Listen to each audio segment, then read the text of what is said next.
This is the Tesla Model S, but not as you might know it. This is the S Plaid track package, which has more of everything, including more speed, more grip, and more stopping power. It means this is a Tesla built for the racetrack, and a Tesla that can do this.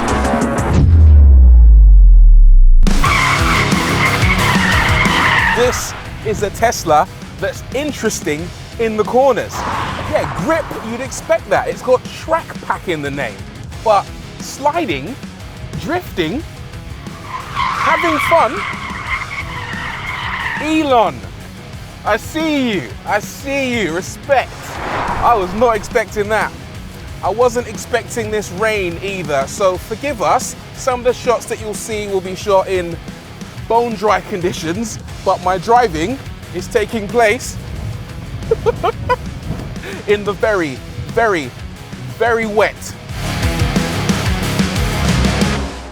So what is a Model S Plaid track package? Well, it all starts with a standard Model S Plaid, but with new hardware and software. On the hardware side, it uses 3 upgraded motors, 2 on the rear axle and 1 up front, making 1020 horsepower and 1428 Newton meters. Each of these has a rotor wrapped in carbon, which allow them to spin at far higher RPM for better top speed. In this case, a massive 200 miles an hour.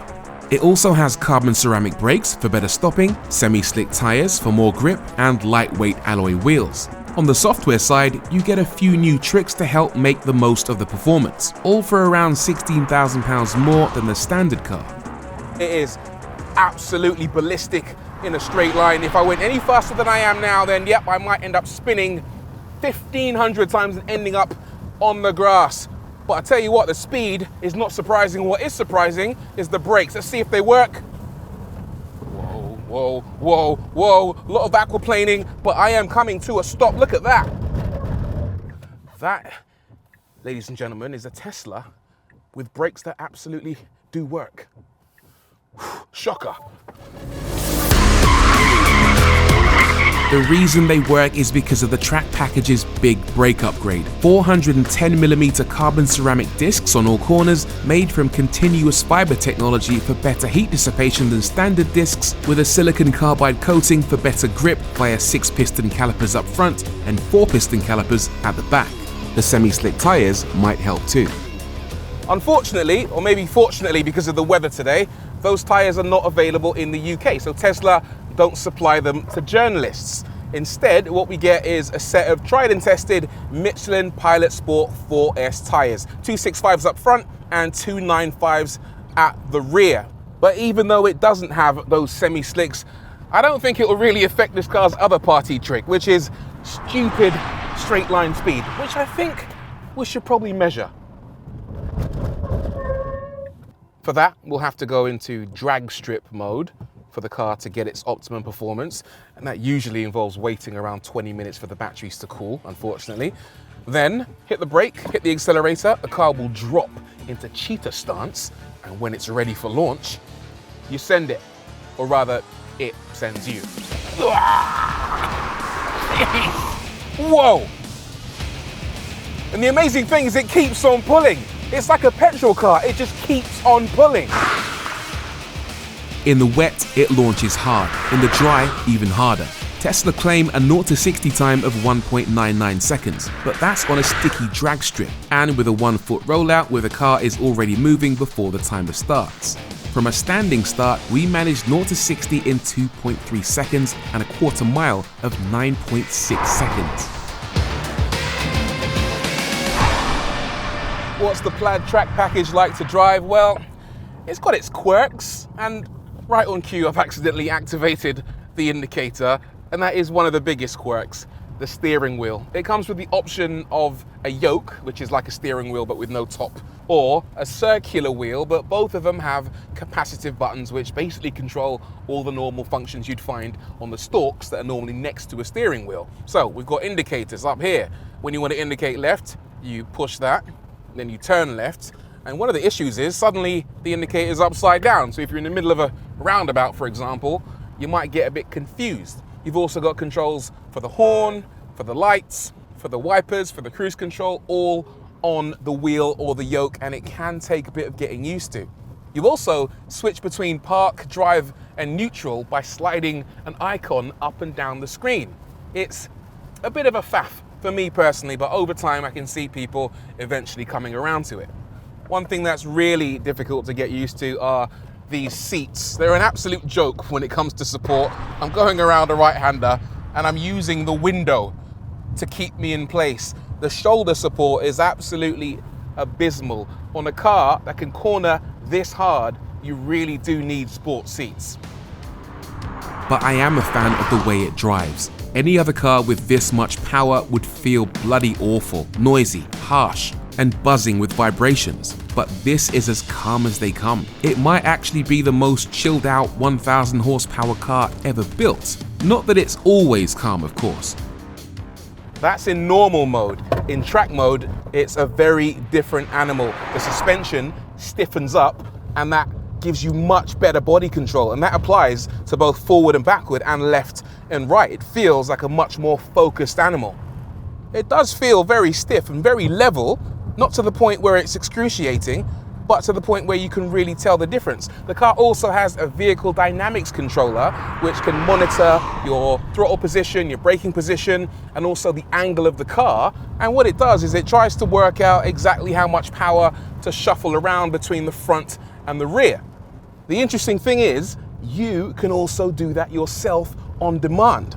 So it's got 3 electric motors, 1 up front and 2 on the rear. Each one makes 340 horsepower. And if I go into one of my presets and go into front wheel drive mode, it essentially turns it into a 340 horsepower front wheel drive hot hatch. Look at this, I'll get on the power and you can actually feel the front wheels scrabbling away for traction while the rear does nothing.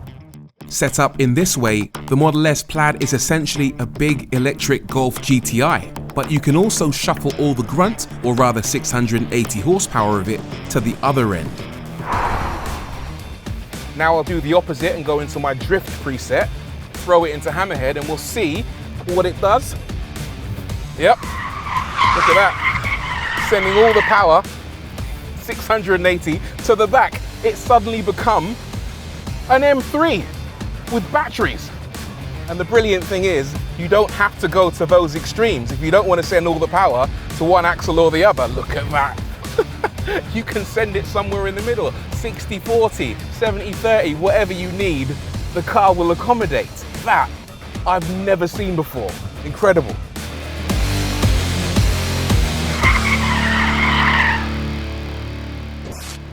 There are, however, a couple of pretty serious problems with the Model S Plaid Track Edition. The first one, you can probably hear. Listen to this. It's so noisy. The fans have to run constantly in order for you to use track mode, and you can barely have a conversation next to it. It's louder than petrol cars. Also, look at these panel gaps. Absolutely massive. You can park a bus between some of these. The boot lid looks like it was designed for a completely different car. Also, this is only available in left-hand drive. That's fine for Americans and Europeans, but in the UK, that's pretty much a deal breaker. And that means you've got to seriously love, adore, and cherish Tesla to consider that car over some of its rivals, which, let's face it, are pretty damn good.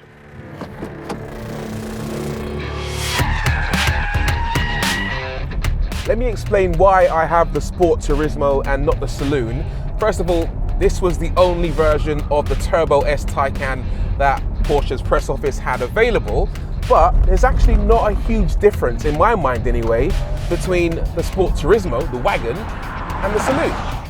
And I wanted to compare it to the Model S Plaid Track Edition because in my mind, the Taycan, specifically the Turbo S, is the best handling, most fun, production electric performance car you can buy.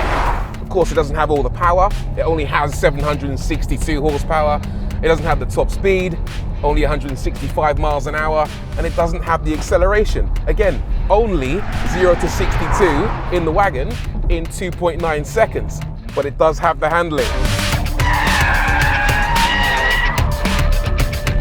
This thing is an absolute joy to steer. There is so much communication through the steering wheel. It's perfectly weighted. In so many electric cars, the steering wheel feels way too light and it feels a bit too distant, but in this, you are absolutely connected to the car. Of course, it's a really heavy car, most of these electric vehicles are, but the suspension controls the body movement so well, and because you get that really connected feeling through the steering wheel, you have a lot of fun driving this thing, you really do.